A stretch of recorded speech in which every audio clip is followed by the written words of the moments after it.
Gloire à Dieu. Je bénis le nom du Seigneur pour ce moment que Dieu nous accorde de demeurer encore dans sa parole. Et je bénis le nom de Dieu aussi pour vos vies que Dieu vous donne, que Dieu vous fortifie dans le nom précieux de Christ Jésus. Je bénis le nom du Seigneur aussi pour la vie de mes frères et mes sœurs. Vous tous qui nous écoutez avec attention, que Dieu vous fortifie, que Dieu vous garde dans le nom précieux de Christ Jésus de Nazareth. Ce matin encore, je viens devant vous avec la parole de Dieu puisqu'on se fortifie. Ce matin encore, je viens devant vous avec la parole de Dieu puis qu'on s'éclaircit encore plus davantage sur les questions de la foi parce que sans la foi, nul ne peut être agréable à Dieu. Sans la foi, tu ne peux rien être en Dieu.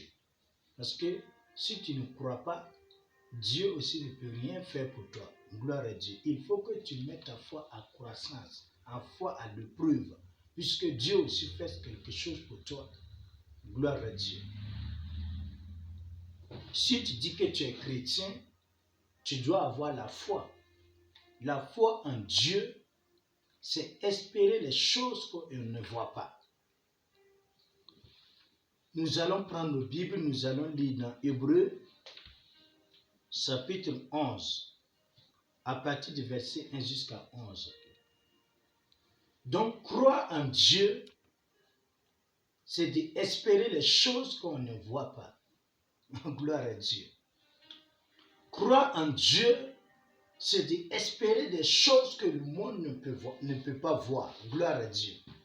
Ça veut dire que si tu es un chrétien, tu espères beaucoup de choses que le monde ne peut pas voir ou le monde ne peut même pas le connaître. Gloire à Dieu. Donc le monde ne peut pas appeler les enfants de Dieu fous parce que tu espères les choses que tu ne vois pas.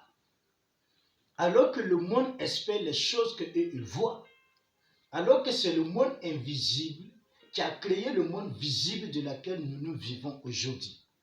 C'est le royaume des cieux, ça veut dire c'est Dieu qui a créé le monde.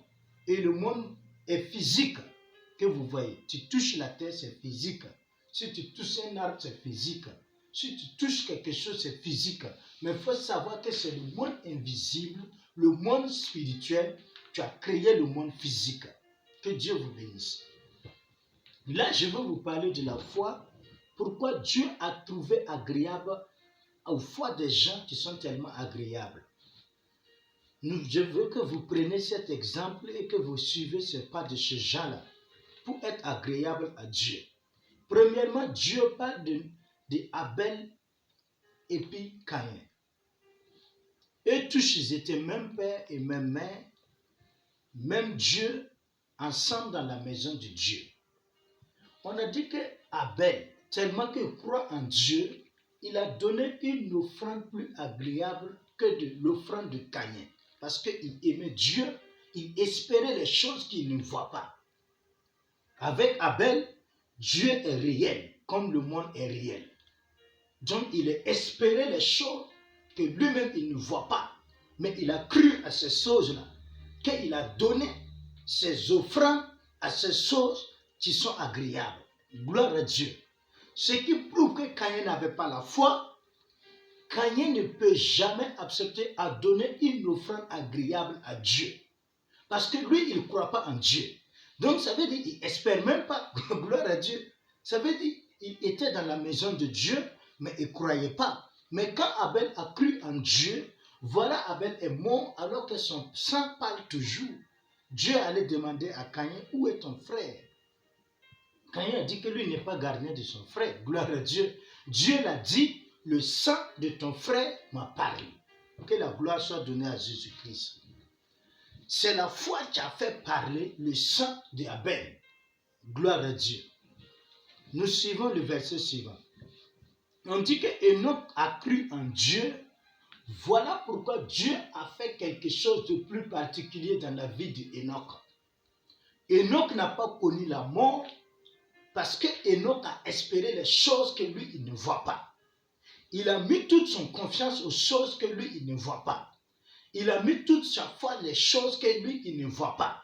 Voilà pourquoi Dieu a trouvé sa foi agréable et Dieu a enlevé Enoch et Enoch n'a pas connu la mort. Nous allons regarder Noé. C'est le point le plus important que je voulais qu'on partage aujourd'hui, ce matin. Le point le plus important que je veux que vous lisez, Noé. On a dit que Dieu est venu parler particulièrement à Noé.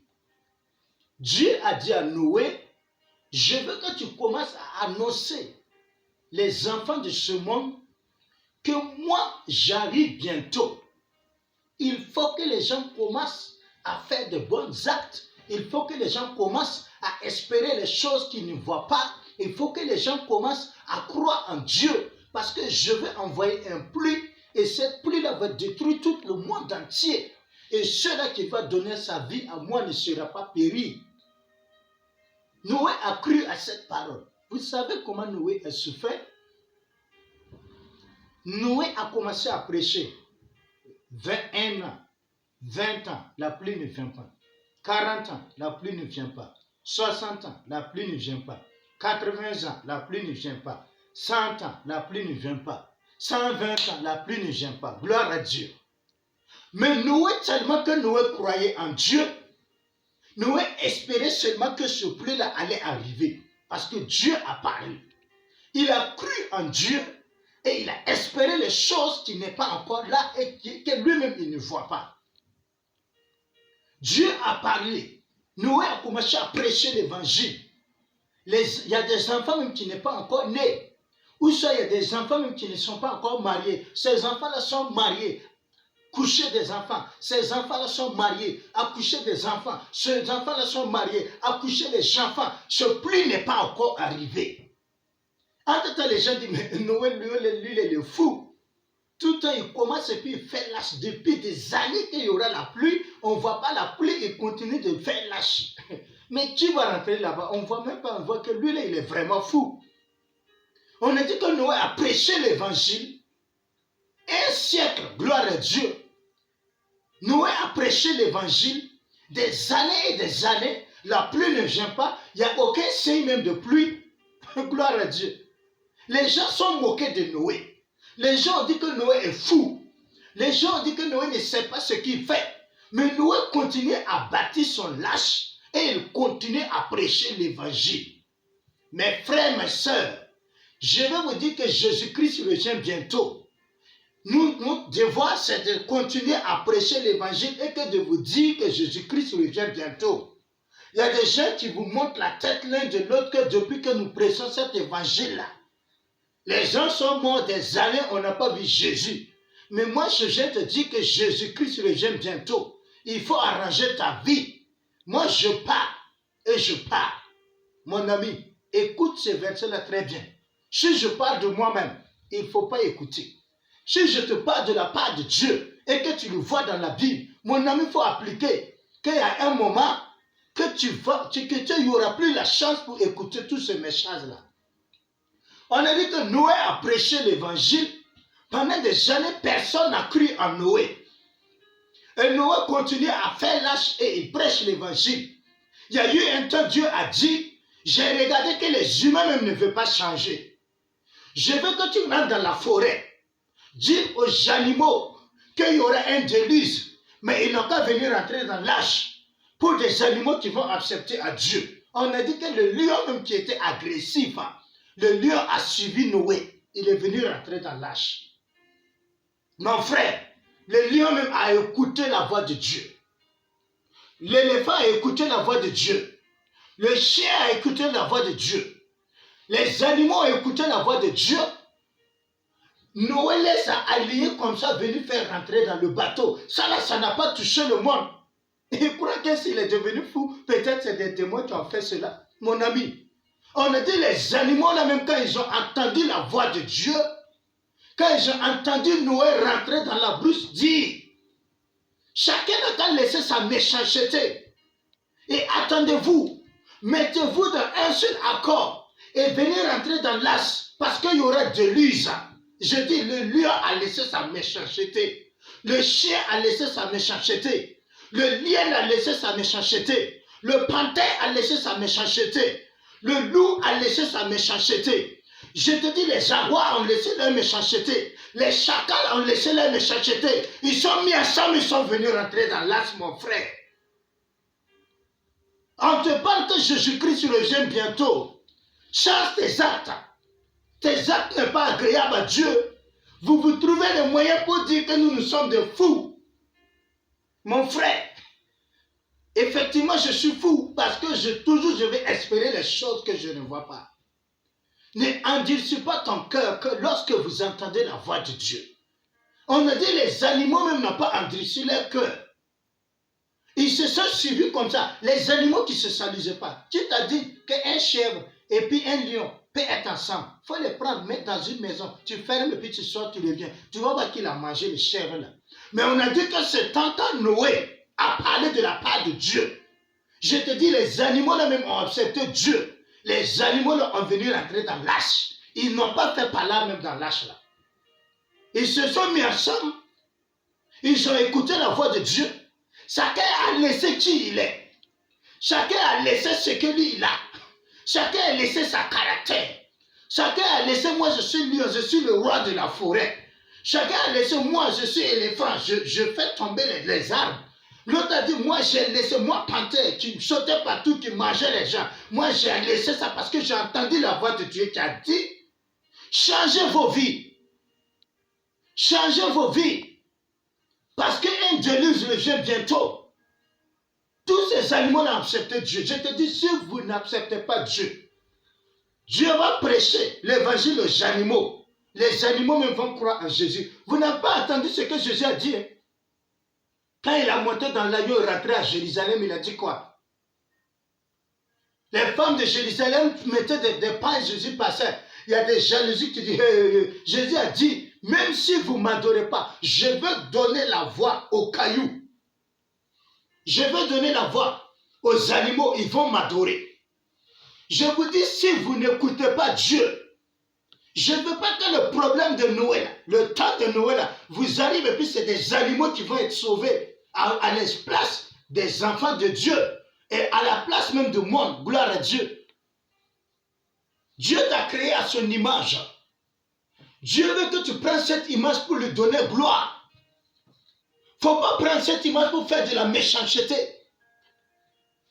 Je te dis, quand les animaux même ont entendu la voix de Dieu, en forêt de Noé, ils ont accepté, ils ont changé leur vie. Nous continuons le point de notre message.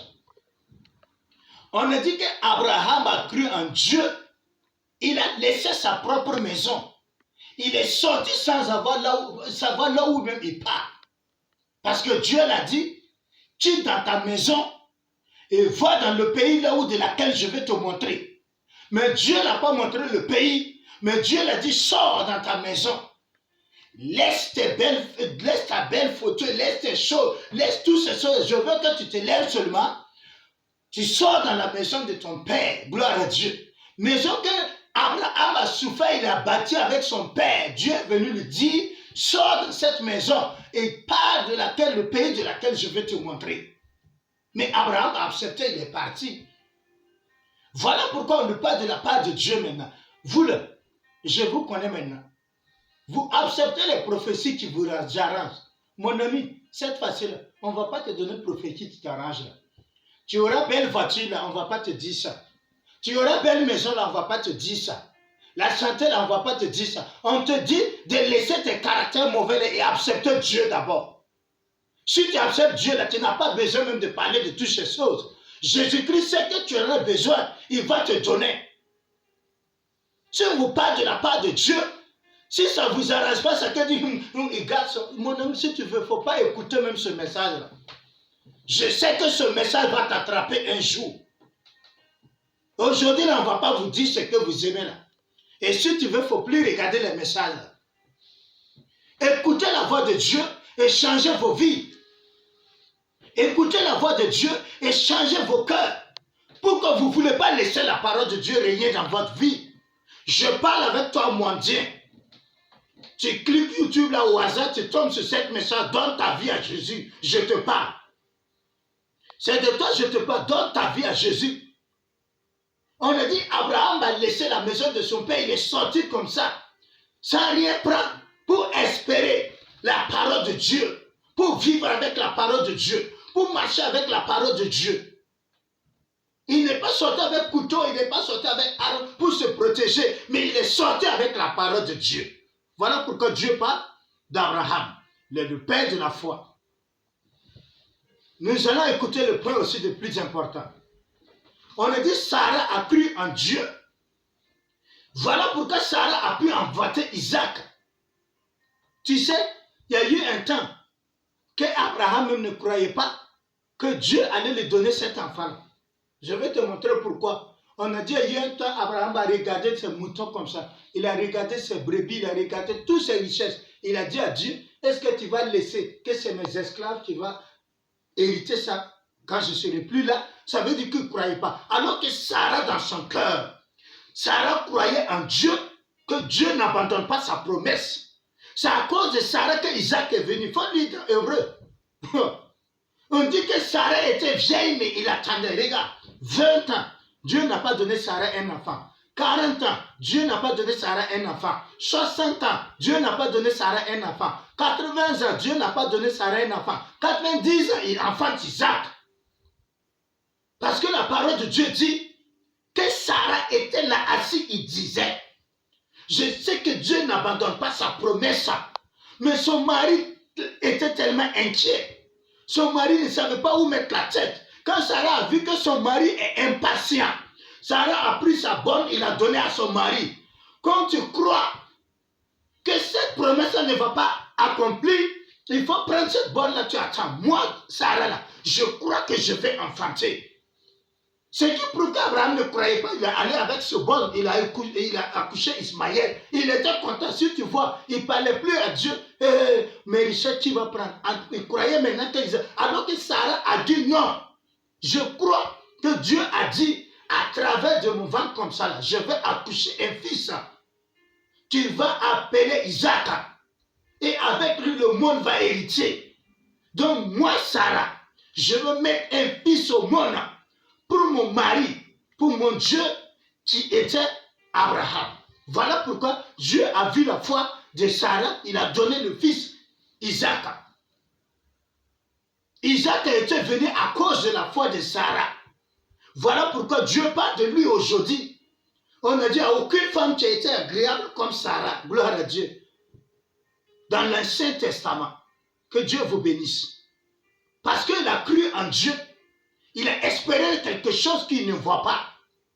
Il ne s'est pas mis à coller, à dire non, je vais faire quoi, parce que Dieu, je ne peux plus avoir d'enfant. Ce n'est pas parce que je suis vieille maintenant que je vais avoir enfant. Quand j'étais jeune, je n'ai pas pu. Dieu n'a pas pu me donner l'enfant à ma jeunesse. Ce n'est pas maintenant que je vais avoir 80 et quelques quand que Dieu va me donner enfant. Maintenant, je me dis non, Sarah est restée sereine et il croyait. Dieu n'abandonne pas sa promesse et Dieu accomplit sa promesse toujours. Moi, Sarah, je vais enfanter un fils. Gloire à Dieu. Je veux vous inviter à prendre tous ces gens que Dieu a cités, manière qu'ils ont cru. Chacun n'a qu'à prendre cette passage et lire et regarder comment les gens ont cru. Nos ancêtres ont cru en Dieu. Peut-être personne même n'a attendu plus que cela. Attends, il dit que Dieu ne vient pas vite. Est-ce que Dieu t'a déjà parlé 120 ans, tu n'as pas vu ça? Est-ce que Dieu t'a déjà parlé 90 ans, tu n'as pas vu ça? Mais pourquoi tu te décourages? Mon frère, ce n'est pas l'heure de découragement.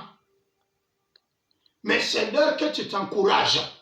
Je te dis que la promesse que Dieu t'a faite là, je te dis mon ami, la promesse là va accomplir. Que Satan veut ou non, que les démons veulent ou non, que le diable veut ou non, la promesse que Dieu t'a promis va accomplir. Il faut regarder au temps d'Ésaïe. Ésaïe 9, quand Ésaïe a dit, il y aura un temps que Dieu va envoyer sa lumière, parce que tantôt, les gens marchaient dans l'obscurité, mais une lumière arrive. Venez acheter sans l'argent et venez prendre sans l'argent, sauver sans l'argent. Gloire à Dieu. Ésaïe a prophétisé ça. C'est combien d'ans? Jérémie a prophétisé. Dieu appelle son enfant maintenant de quitter l'Égypte. Mais tout cela, ils ont espéré toutes ces choses. Et jusqu'à aujourd'hui, on l'a vu accomplir. Mon ami, je vais te dire, fortifie-toi et prends courage. La foi, c'est pour espérer les choses qu'on ne voit pas. Je te dis, mon frère, ma soeur, le royaume des cieux appartient à ceux-là qui croient en Jésus. Donne ta vie à Jésus et espère tes choses avec le Christ, mais n'espère pas tes choses avec ce monde. La force de Dieu est cachée. La force de Dieu n'est pas la force du diable. Tu vois un wattement, il y a un queue ici, il y a un queue ici. Il a tacheté avec des habits qui sentent, les habits bizarres comme ça. Si tu le vois, ça te effraie. Non, mon ami, c'est pas ça la puissance. La puissance de Dieu est cachée en moi. La victoire de Dieu est cachée en moi. Et si un féticheur s'amuse avec moi, il ne va plus s'amuser avec quelqu'un. Gloire à Dieu.